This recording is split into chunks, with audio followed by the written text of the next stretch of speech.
teachers. I've seen some amazing linguist teachers as well, who just are absolutely brilliant at it.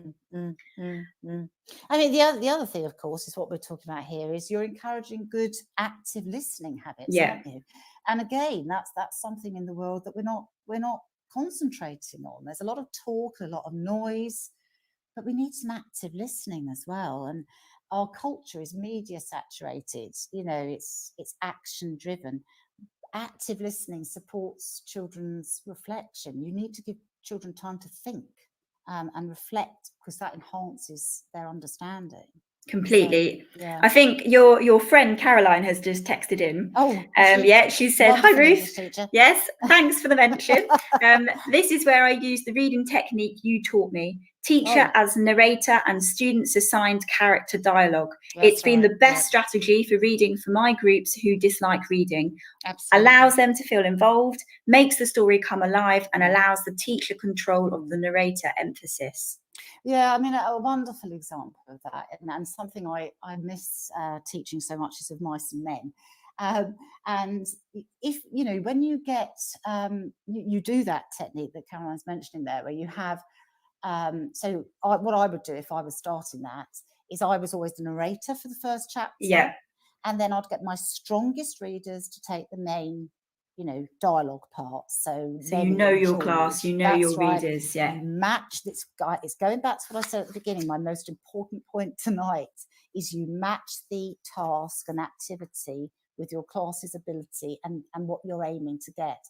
So what you do, what I've ended up when I was teaching with is in the end, children will go, "Oh, Miss, can't George take Curly because he's such a good Curly?" And that's really wonderful when that happens, because you've managed to get fire in their belly, haven't you? Yeah. And that character, George, who's taking the part of Curly, has become Curly. They're absorbed in Curly. They've picked up his traits, his characteristics, if you see what I mean. And it's hard at first to do that, because what happens is children don't get the direct speech and the indirect speech, and but actually, what a wonderful way to teach them that, because they soon get it. They soon then understand what a speech tag is. He grimaced, he said, he laughed. Easy as possible, because that's the narrator. So you have a few teething problems, but once you've got it, they love it. And when you've got somebody saying, "Can he be Curly? Can he be Lenny? Because he reads him so well," that's special. And then eventually you stop narrating. Yeah. So the children are doing all of it, but they've got to be fluent readers to do that. And I think a couple of points to pick up on there, like you just have to know the data of your class, like you Absolutely. Have to plan for it. And obviously we're not just talking about English lessons this evening. I'm a historian, and I really am a historian. I say that very flippantly. We'll delve into that another time. But I just think, for a science teacher, and this sort of comes into our next question. You did some wonderful CPD once where you just made it so obvious what it felt like to be a student in a science classroom if the language wasn't modelled or read aloud to you, and what that looked like and what that felt like to them. So it's not just English at all. It is absolutely every subject in a secondary school, and that's why it's such an important topic to talk about. Mm-hmm. I mean, I would say, I say this every time I talk to teachers, that science is by far the hardest subject for literacy. Yeah, I agree. Followed by, I would say, history and RE probably. Science by a country mile is the most challenging. And I actually looked that passage out, Libby, that you mentioned. I mean, if I just read you this, it's so before I read you this, for those of you who don't know, I'm sure many of you do, there's a staggering statistic, and it's that in a non-fiction text, remember at secondary, the lion's share genre of text we read is non-fiction, as opposed to primary, where it's probably half and half. 95% of words in a non-fiction text need to be understood for the text to be understood. Now, if I just read you this, you'll see this, and I'll explain why. So in an ionic bond, the atoms first transfer electrons between each other, change into ions that then are bound together by the attraction between the oppositely charged ions. For example, sodium and chloride form an ionic bond. Right, I won't carry on because I'm, apart from anything else, I don't understand what I'm reading. Now, the most important thing here is, if you think about that, the majority of the words I've just read are nouns. So you've got bond, atom, electron, attraction. Okay. Now, if I just read you a tiny bit of a descriptive text, a fiction text, or it's actually descriptive. The night air is heavy, dank with the stagnant odour of decomposing leaves. We stumble through razor-sharp brambles, snagging on the vicious thorns. The majority of words there are adjectives or adverbs. You can guess and substitute adjectives and adverbs. So the night air is heavy. You can get rid of heavy and you still know it's night. Dank, you can get rid of dank. You can get rid of stagnant odour. You can even get rid of decomposing. You cannot get rid of, in the chemistry text, bond, atom, electron, and you can't guess them. And that is why science teachers have the hardest job in my mind, and they have to pre-teach the vocabulary because they're tricky nouns that you can't substitute. You can't use a synonym. Yeah, they have to change really bond with. You can't. You have to really carefully think about the core knowledge of each lesson and what it is you're trying to get as the absolute take-homes within a science lesson. It's so difficult because it's all core knowledge, isn't it, really? Well, what you have to do, I mean, the best model really for this that I would recommend is Alex Quigley's SEEC, SEEC, which is select the vocabulary, explain the vocabulary, explore the vocabulary, and then consolidate it. Now, most teachers are pretty good at selecting and explaining. What they tend to hurry is the explore and the consolidate. And that's what children need, because you've got to remember that kids are code switching at secondary. They're going from one lesson to another, a different subject. So they meet hundreds of non-fiction nouns a day. And what they've got to do is have an opportunity to practice and consolidate those words. So something like, let's take, for example, chloride. You'd need to explore that word. You'd need to think of other words that were perhaps similar or ended with the same suffix, that kind of thing, you see, because think about it as a child. You're going from history to geography, to PE, to English, to maths. If you're really unlucky, it's 6-period day. If you've got a 6-period day, by periods 5 and 6, you're saturated. Your metacognitive load is shot to pieces. So, sorry, I'm rambling again. No, you're not. Am I not? Oh, well, anyway, I mean, so that's what I'm saying. So non-fiction and science teachers, they'll all say to me and jump up and down, but we haven't got time. And I'm afraid I would say to them, well, if you don't provide the time, it's not going to stick. The knowledge isn't going to stick. So I think with that horrible decision, am I going to teach loads thinly and ineffectively, or am I going to teach less profoundly? That's why subject hub time is so important. You've got to sit down with your department and figure it out. So Woody's just texted in and said, thank you for that comment. Science is hard. It's like a second language. Absolutely. It is. It's a language of its own. There you go. And 75%, no, 75% of scientific words are of Greek or Latin origin, just to make it even trickier. Yeah, he's also said he thinks there is time in science if we use time well. So if we sequence and do a lot of retrieval. Brilliant. Right. Yeah. Thank you for that. So I'm just going to move on, because in about 10 minutes time we're going to introduce Rebecca, and I want us to get everything that we want out of the show with you, Ruth. So I don't know whether we've mentioned it already, but how should a teacher read out loud? So I've got my storybook in front of me if you want me to have a read, and then you can tell me if it's right or wrong, or you've done some really good demonstration of reading already, but can you just explain perhaps to the listeners or to anybody that's going to download? Okay, so the resource that I would advocate using over any other is what is called the Resinsky Fluency Rubric, and if you go on the EEF website, that will just pop up at you. Yeah. And basically, the rubric splits reading fluently with 4 strands, and those 4 strands are with pace. And when we say pace, it's really at a conversational pace, like we're talking now, not too fast, not too slow. To use intonation. So I've mentioned before, when there's a question mark, indicate that in your voice by either going up or whatever. Expression throughout, sort of the mood of the piece, and then self-correction and smoothness. So when you make a mistake, you don't blunder on, you correct.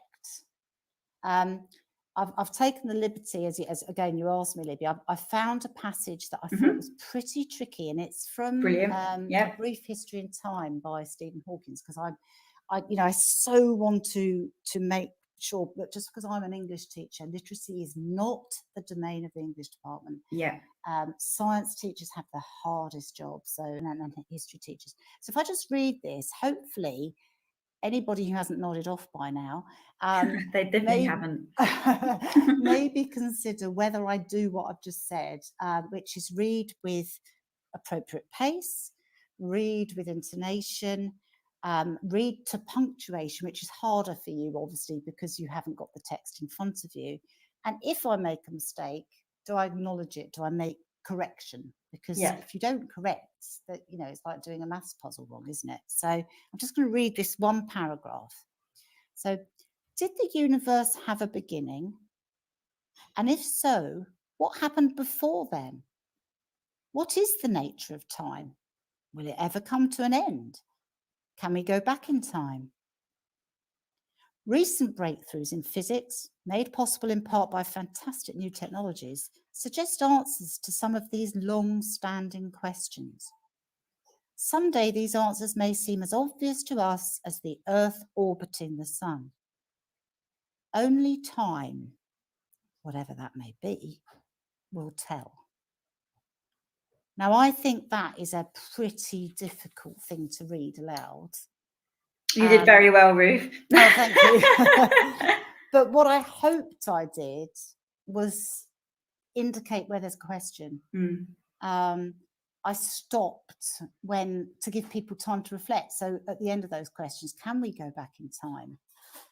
Okay, and then that very long bit in the middle, that long convoluted sentence, recent breakthroughs in physics, made possible in part by fantastic new technologies, suggest answers to some of these long-standing questions. Now, that's a complex sentence for the subordinate clause. A skilled reader, an expert reader, will enunciate that subordinate clause in the middle, made possible in part, because that's not the most important part of that sentence. Do you see what I mean? And that's where a strategic, skilled reader needs to be the expert in the room. And asking all children to read and take turns. We can get onto that later if you want, the way that I've looked up teacher tap and what most teachers have admitted to doing in their classrooms. And if you're going around the classroom asking a child to read a line each, that's not going to teach them the prosody of speech and the lyricism of speech and the melody of speech, and that will impede comprehension. And I think if anybody is listening and is in charge of CPD or is an English teacher and wants to take on, doing this for their school for CPD, just as a starter for when you get the whole staff body in front of you, if you actually give them a piece of text and then get them to read aloud, I just think is such a good bit of CPD. And I remember doing it, and I remember sweating and just being, oh God, I want to be really good at this. But you really think about your commas, you really think about your exclamation marks. And, sometimes the people in the room who do it best are probably the ones that, or maybe the ones that surprise you the most. They're not going to be the drama teachers and the English teachers. So it's just a really, really good thing to do as a whole body of staff. So much so. And the schools that I support, I say to primary school colleagues, make it part of your year team meeting, like maybe twice a term or even twice a half term. one of you model a piece of reading to the others and be open and court feedback, ask for feedback. And that's the other thing I haven't mentioned so far. When children read aloud, you must feed back to them. The number of times I hear teachers go, excellent reading. And I'm thinking, no, it wasn't. They didn't stop. They didn't stop at a full stop. I couldn't even hear them. So you don't say excellent reading if it's not excellent reading. You have to gently maybe pick up one thing and say, I really love the enthusiasm in your voice, but you didn't stop at the full stops. Why do we need to stop at full stops? Reading needs teaching. Yeah, we don't say that was the correct answer when it's the wrong answer. Exactly, Libby, quite, yeah. You just had, what was the EEF reference that Ruth suggested? Was that the Resinsky Fluency Rubric on the DFE website? I think what I'll do is, for anything else like that, I'll just get it all written down and I'll make sure I get it right with Ruth, and then I can retweet after the show or tomorrow as well, so that we've got all the resources. That question, what you want when you look at the Resinsky Fluency Rubric, you ideally want the person reading aloud to be hitting all the fours in each of those: intonation, punctuation, and it's a lovely way of assessing where your class are. So if you've got TAs who are hearing children read, that's the way to use a TA, because you can say to them, well, they've got a 1 in stopping at punctuation, but they've got a 4 in the pace they're using. So that's feedback, isn't it? So you say to the kid, the pace is brilliant. You've got that really conversational pace, but we need to look at punctuation. And that's much more useful than saying to a child, excellent reading, when it's not.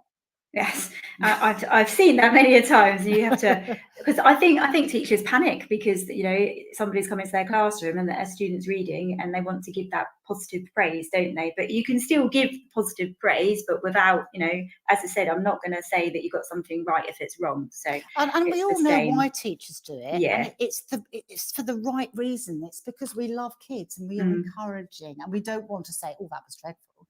We want to encourage them. But you still got to give constructive feedback for somebody to get better. Yeah, so, brilliant. Yeah. Thank you. What kind of training can staff get to actually improve their own reading skills? Right, easy. I would come back to what I've just said, and that is own your own demons. So believe me, Libby, the number of English teachers and primary school teachers as well who don't like reading aloud, they don't feel confident. And I think you need to own that, just as I wouldn't feel confident doing a cartwheel in front of a class. Really? No, I really wouldn't. And if you asked me to, I'd probably behave very badly. But, you know, as far as I'm concerned, modelling reading is a prerequisite for being an excellent teacher. So you've got to own your demons. If you're not good at it, you've got to practice it. And I think that's the role of a good department in a secondary school and a good year team in a primary school, is to support one another. So somebody who is good at modelling reading, take the initiative, model it, you know, and then somebody else, you do it next week. You know, historians like yourselves, primary sources are fiendishly difficult to read sometimes. Yes, very difficult. You and know, the names. archaic language. So let's have fun with it. You know, somebody come along with a papal bull of Queen Elizabeth II or first, whatever, have a go at it, and then somebody else pick, you know, say, well, that was good, but maybe I'll have a go now. You know, have some fun with it, but practice. Yes, I definitely do practice when it comes to things that I know I'm going to struggle with, and then I pretend I'm a drama teacher and I'm on a stage. So. I mean, if you're a science teacher and you're having to read some fiendishly difficult language in an experiment, you practice it first. Yeah. You know, because your impact on the kids with that information is important. Fantastic, thank you. So there are some schools, I don't know if anybody who's listening or is going to listen back has heard of the Michaela School in London. They do, you know, they do things their very own way, and it definitely does work for them. But at the Michaela School in London, they enforce that every single student when reading has to follow with a ruler, so that they have to have rulers with them and they follow the words and the sentences down. What's sort of your opinion on that within a school?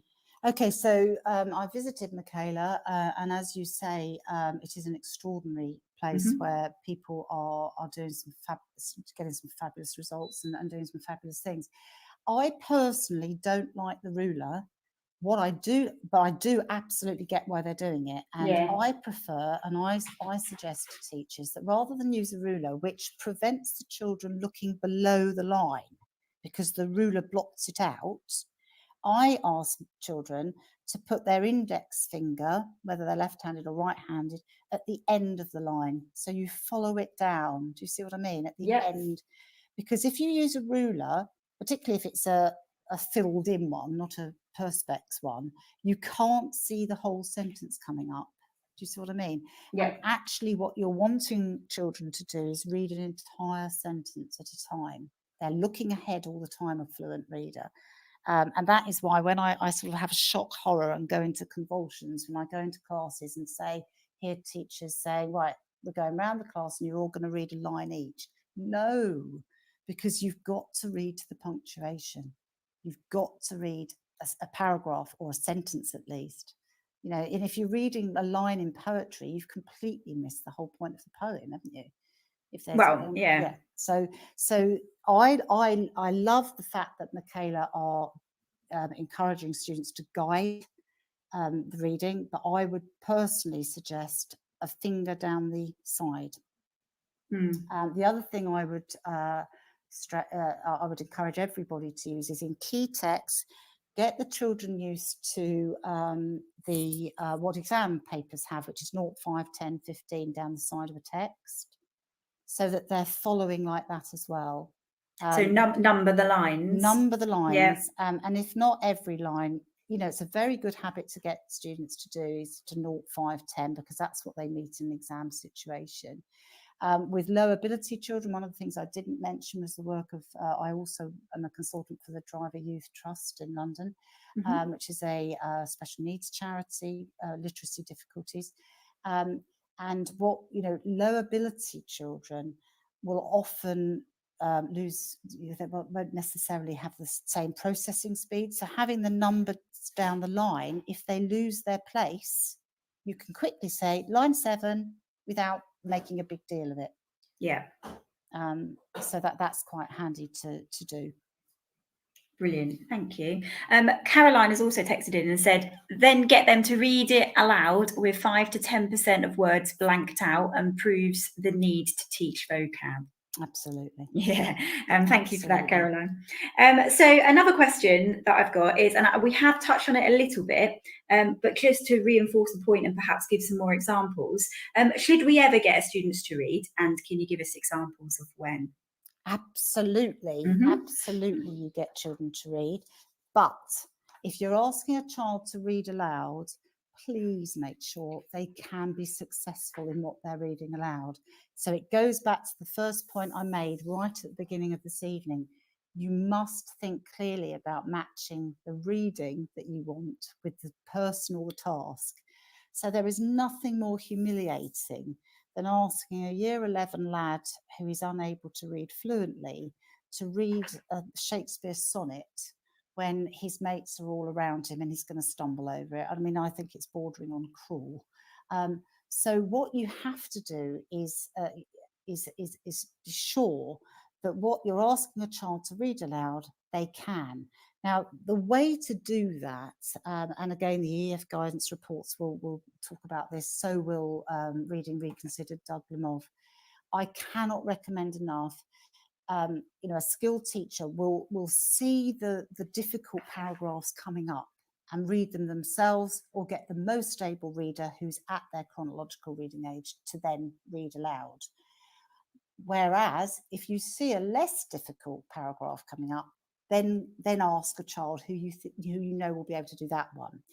The other thing you can do with less able children is ask them to reread things that you've just read.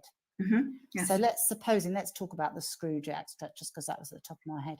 You know, you've read that a couple of times, you've studied it. The following lesson, a child will have heard that maybe 2 or 3 times. They'll have read it themselves, they'll have done some comprehension work on it or whatever. You can then ask them to read it aloud, because they'll read it with aplomb. They'll have success. That will motivate them then to read aloud again. What you don't want is them to have a misfortune and a difficult, embarrassing situation when they fail in their reading. What about private reading? Oh, right. So I think, right, so it's all about fluency. So again, to use some research, Hilden and Jones, 2012, silent reading. It is preferable because you cover more text and you read more quickly. However, there is no way of a teacher assessing whether you're understanding if a child is reading silently. So when you have silent reading, it needs to be when children are already fluent. Mm-hmm. So you know they're at a stage of fluency that they will be comprehending, and they will be strategic readers. Well, they'll read something, they won't understand it, rather than just carry on and blunder on because they don't realise they haven't understood it. They'll reread it, or they'll put their hand up, or they'll ask whether they can look up a word. Mm-hmm. So silent reading is what you really want all children to be doing in the end, isn't it? Yeah. But if a child isn't fluent, going back to those fluency strands, they won't be comprehending. And that's where silent reading is ineffective. Okay. And that's what I've challenged as I've gone into lessons before, and you see them silent reading for a very long extended period of time. Katie Morton's just texted in and said that point is similar to learning languages. You have to model before you ask students to have a go.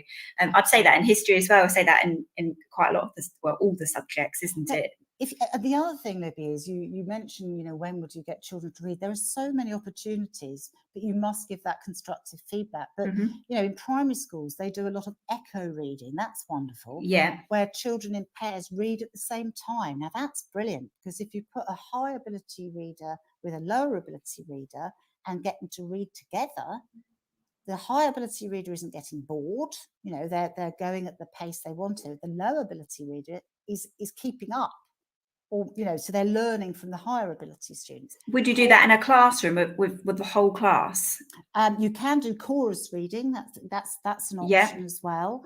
But echo reading, I think primary school colleagues call it, is very effective. Where you've got those, you have your seating plan, the ability of your children in front of you with data, and you'll put a less able reader next to a more able reader and get them to do it at the same time. It's just it still baffles me that obviously in primary schools, a lot of the time they get it right with the reading. I'm not saying they get it right all the time, but then it gets lost as they go into secondary school. Well, that's because of the two curriculums don't marry up. Yeah. Until our government does something about that, and we have schools that start at the age of 3 and go through to 18, it never will. That's right. That's a talk. That's a whole nother talk, isn't it? I mean, the teacher tap thing that I mentioned, the respondents, which were over just under 2,000, 22% read the text aloud while the class follow. 26% read aloud being selected by the teacher. And then one that I'm not hugely happy about, if I'm honest, is called popcorn in some schools. 5% read aloud and then choose someone else. Oh, I don't like popcorn anyway. Well, because they'll choose a friend or a foe. Well, exactly. It just goes. I've had lessons where I've done it before, and it's just literally you've just got 2-3 people, and that's it. The whole lesson is taken over, and you're like, But you're the expert. You should be choosing the reading, and exactly. Students are, and the questions. That's right, absolutely. What I'm going to do, Ruth, thank you so much, is I'm going to play an advert in a second, and am I all right to keep you on the line when I speak to Rebecca? I'm going to mute you just to get rid of the background noise, and then I think at the end Rebecca's got some questions for you as well. So hopefully, because she's got classroom experience, she's a head of English, etc., she can help ask the questions for perhaps some of those that want to ask them. Yeah, I'm not guaranteeing. Oh no, don't be nervous. Woody's just said thank you for this, such a great conversation. Oh, that's nice. That is nice, isn't it? Right, so I'm just going to play an advert and then we'll be back. Okay. Every teacher loves stationery, right? Imagine getting a selection of fun, beautiful and unique stationery items designed and selected especially for teachers, delivered through your door every month. You need to check out teacherslovestationery.club. I'm always so excited when the box arrives. It's such a treat. My Teachers Love Stationery Club box is just a little treat to myself every month. It's always full of delightful and surprising items, including some really good quality stationery brands like Faber-Castell and Stabilo. And because you never know what you're going to get, it makes it even more fun and special when you get it. It feels really great to be supporting a family business that's run by real teachers. I can't help feeling like they just know what I'm going to enjoy using stationery-wise better than I do myself. Visit teacherslovestationery.club and enter the code TTRadio when you buy your first stationery box to save £2 today. teacherslovestationery.club. Fantastic. And thank you for everybody and all your comments so far. I don't know if you, like me, when you listen to Ruth, because the way she talks and the way she reads, you're just completely enthralled with it, and you could definitely come and read to me at any time you like. It's absolutely marvellous. So I'm just going to introduce Rebecca Hodes. Hello, Rebecca. Can you hear me? I can. Can you hear me? I can. Excellent. Technology is working well this evening. Thanks so much for coming on and for giving up your evening. Have you had a nice day? Yeah, no, we've had a really good day. Today was school uniform shopping with my two. Oh. So yeah, we managed it, and I came back with 2 children. So I count that as a win. I completely count that as a win, and especially if you didn't have any meltdowns or anything like that as well. No, we had a few. No bribe with Frostinos today. Oh, bribery is definitely the way forward. Right, so can you just introduce who you are, a little bit about your role, and then my sort of first question to you is, what is your experience with staff and reading to the class?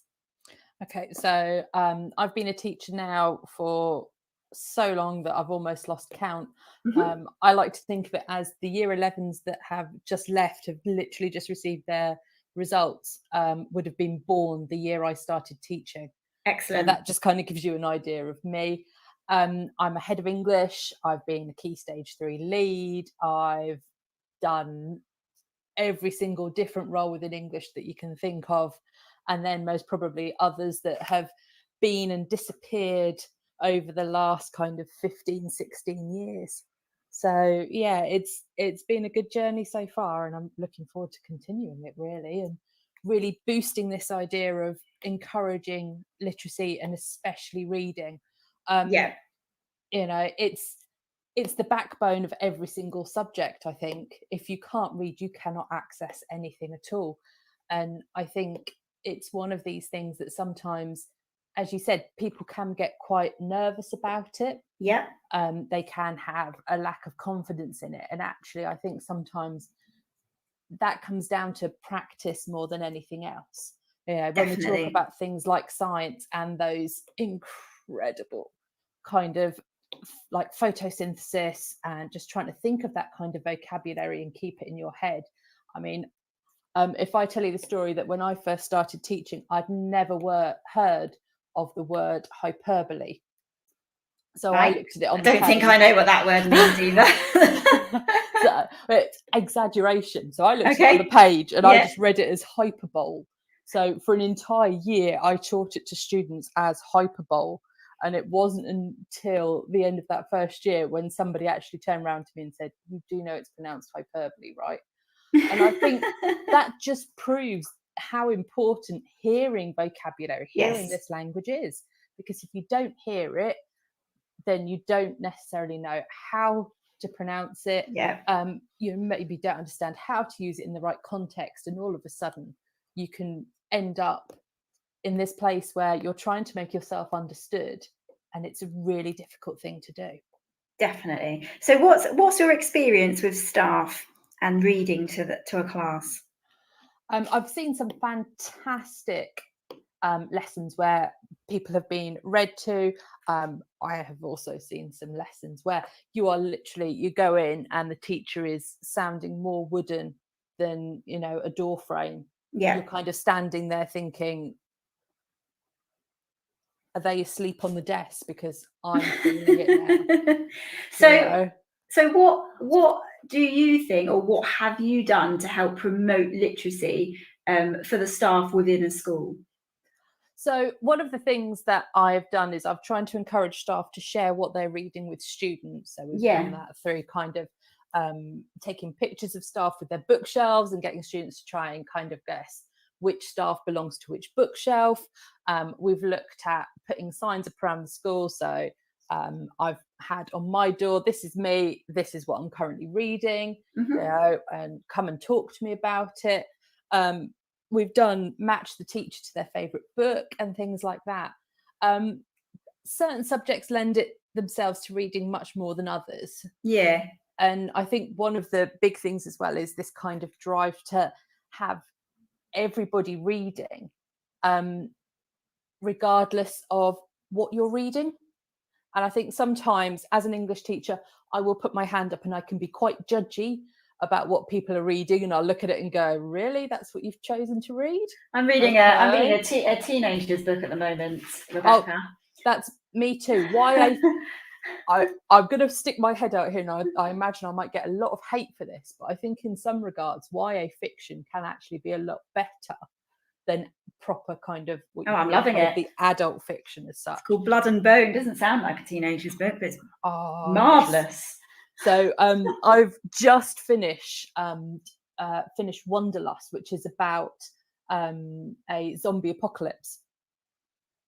So you're kind of looking at it thinking that doesn't sound very teenager-y, but actually it's very similar in terms of its narrative to a love story with this backdrop of the apocalypse. Yeah.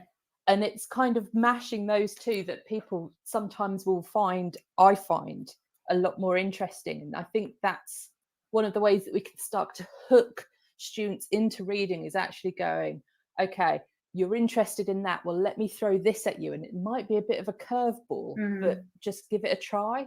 And you can suddenly open up these whole different worlds for them in terms of their reading.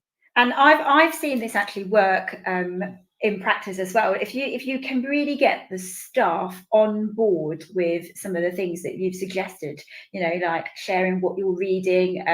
I've been around where an English teacher has actually given and brought staff books before, and you know, and we've had some staff who's been like, oh, I don't read, I don't do that, and then has got really into the book because it was the right book for him, and then he actually went and had a conversation about his book to students. And I think if we can really get all staff involved in literacy and reading, and then you get perhaps to a point that Ruth was talking about, which is the absolute aim, isn't it, where you can let a class read independently for a time because you've managed to, you know, get them to a point where they won't fail at it.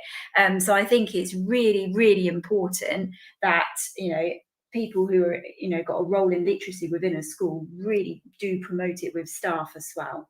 I totally agree. And I think staff have to be the ones that lead the way. We are the adults in the room, but we're also the ones that are kind of guiding these people as well. So if we're kind of turning around and saying, oh no, I don't read, then that's instantly going to go on to the student. They're going to be going, well, if this teacher, who's like my favorite teacher, doesn't read, then why should I?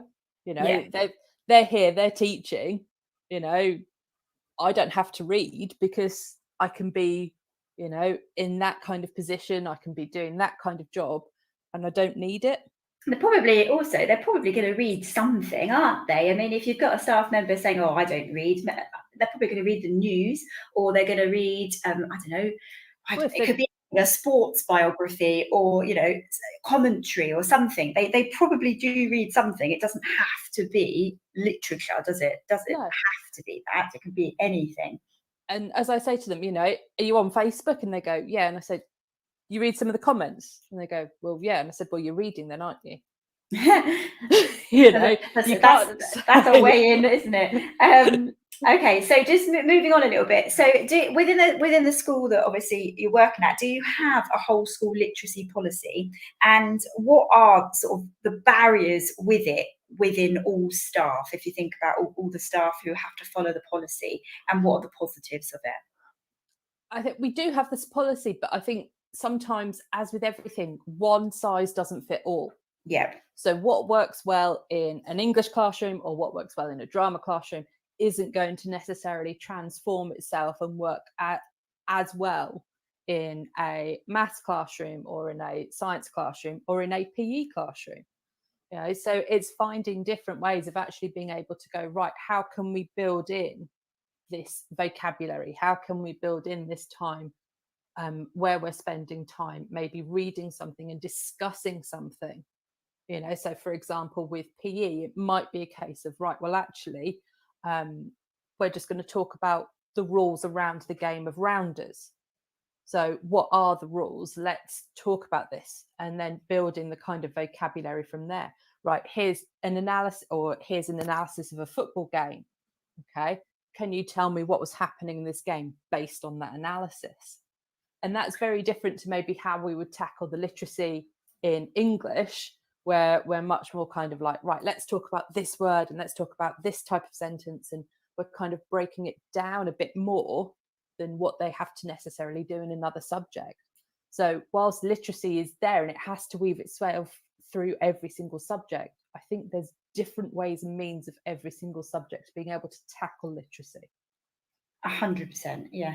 And I think you know, a policy itself, you know, generally within a school, you have the same rules that, you know, when you're marking for literacy, it's the same universal rules, isn't it? But as in, like, I don't know, if they've spelt a word wrong, you write SP in the margin so that everybody's on board with what they're picking up on, etc. But again, I think it will also come down to when it comes to things like that.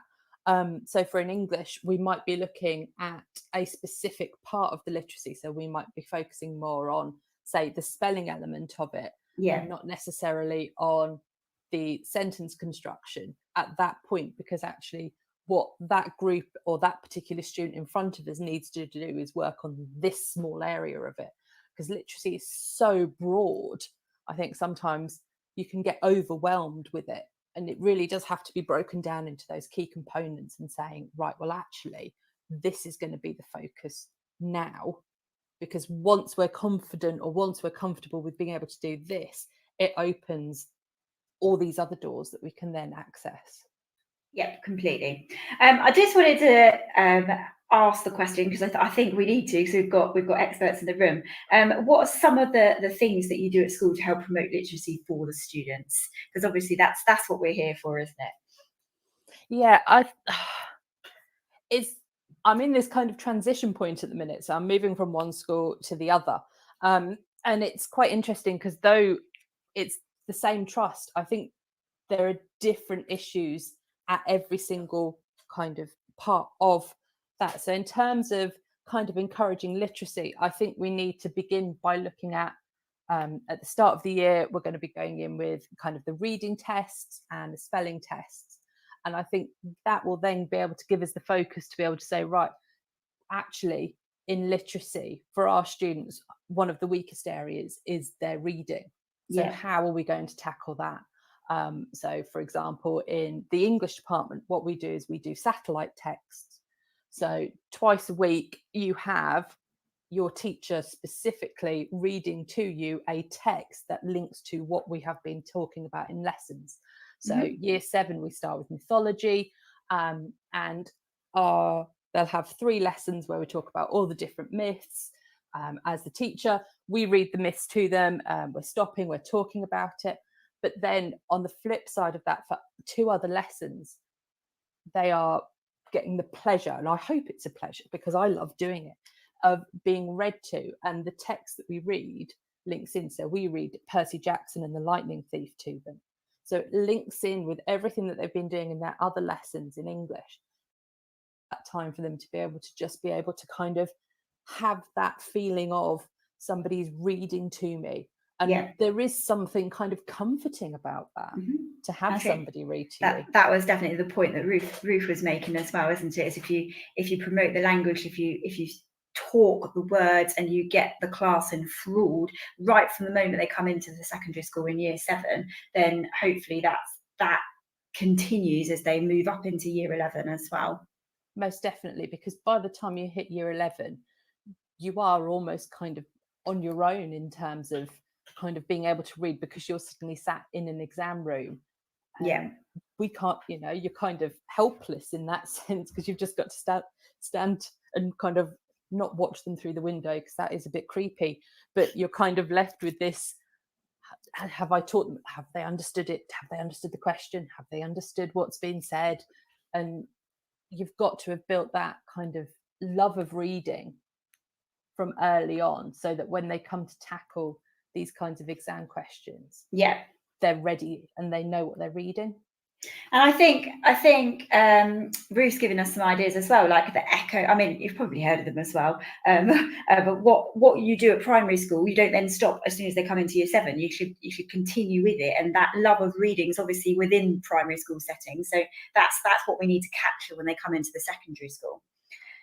Definitely. And I think one of the things for me has been having 2 children in primary school is I've got one who's just going into the start of year 3 and one's just going into year 1, has been learning to read through phonemes.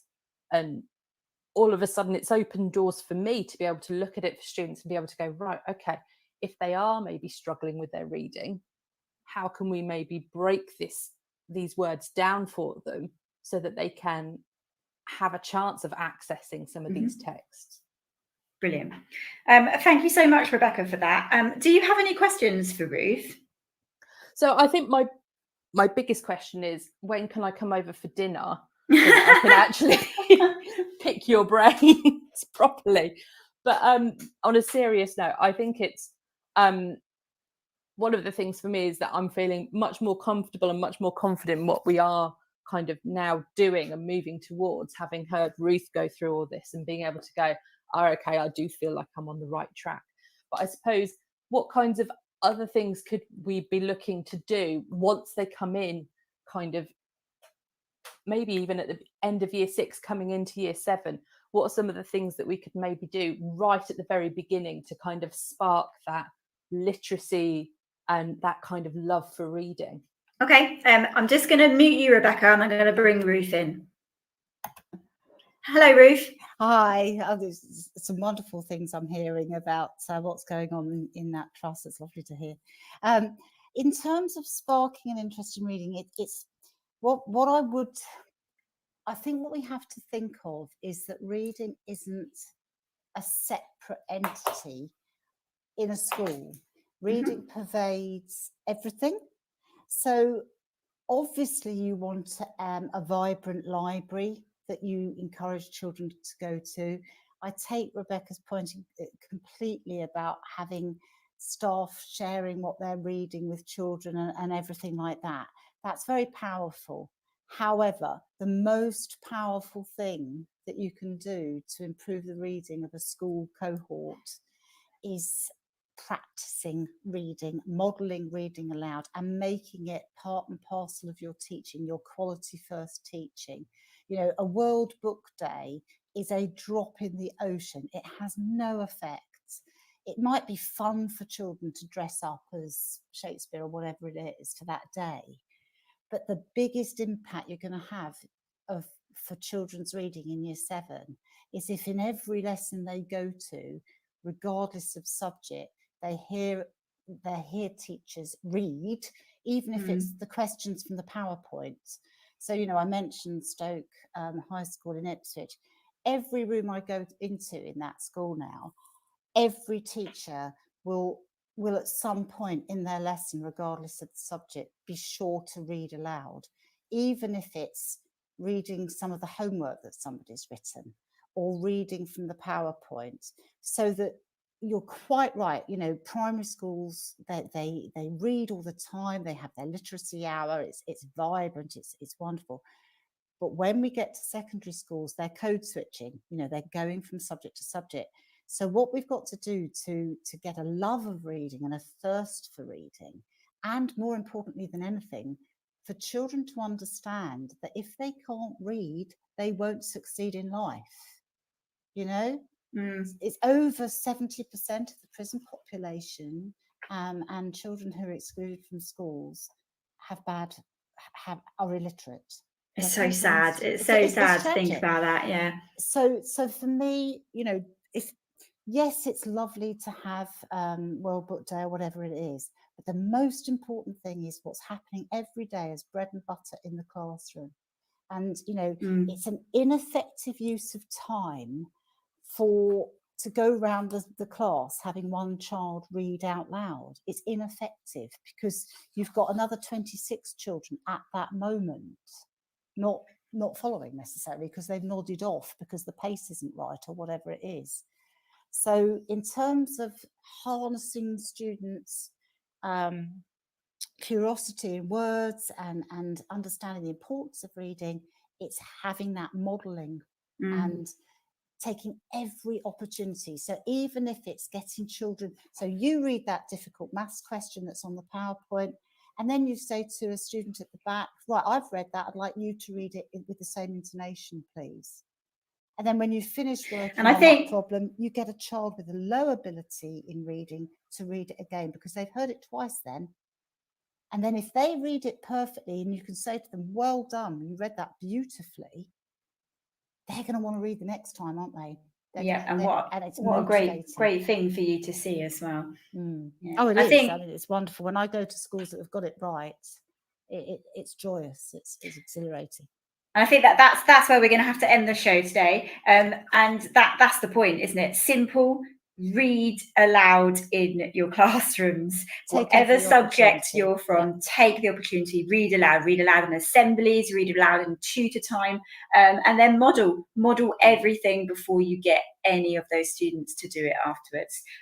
Thank you so much for giving up your time, Ruth. Pleasure. I think it's just so fantastic to listen to what you've got to say, and hopefully we've enriched people with some brilliant CPD this evening. And again, if they have any questions, they can contact me on Twitter, which is just at Libby Isaac, and I can obviously contact you and we can go from there. But thank you so much again, Ruth. Not at all, my pleasure. Okay. And, keep fighting the fight, those of you in the classrooms with reading. We will. Thank you so much, Ruth. Hello, Rebecca. Thank you for giving up your time as well. Oh, it's been a pleasure. Thank you for having me on. No worries. And thank you for all of your ideas and that question that you ended with. I think it is exactly right. That's the one that people will want to hear. And I love how Ruth simply just said, read aloud as much as you can. And that's what we're going to do. So thank you for coming on. Thank you. Thank you. And thank you everybody for tuning in this evening. We've run out of time, which is brilliant. And obviously, if you do have any questions, then please text into the show or get hold of me on Twitter, and we can follow it up for you that way. Next week on my show is going to be a different take on things. I've got Jo Morton-Brown, who is an absolutely superb mental health school speaker, incredibly talented at what she does. She's got her own YouTube channel, and we're going to be talking about how to improve mental health of children and young people, but in particular looking at how early intervention is key and what we can do as professionals to feel more confident when we come across it in a school, what it looks like and what's out there for us. We're also going to be hearing from Hayley Coles, who's a pastoral leader within a school, and some of the things that she feels works really well, and perhaps some of the things that haven't worked really well as well. So that's going to be another great show. And again, thank you so much for listening, and tune in next week. Bye-bye.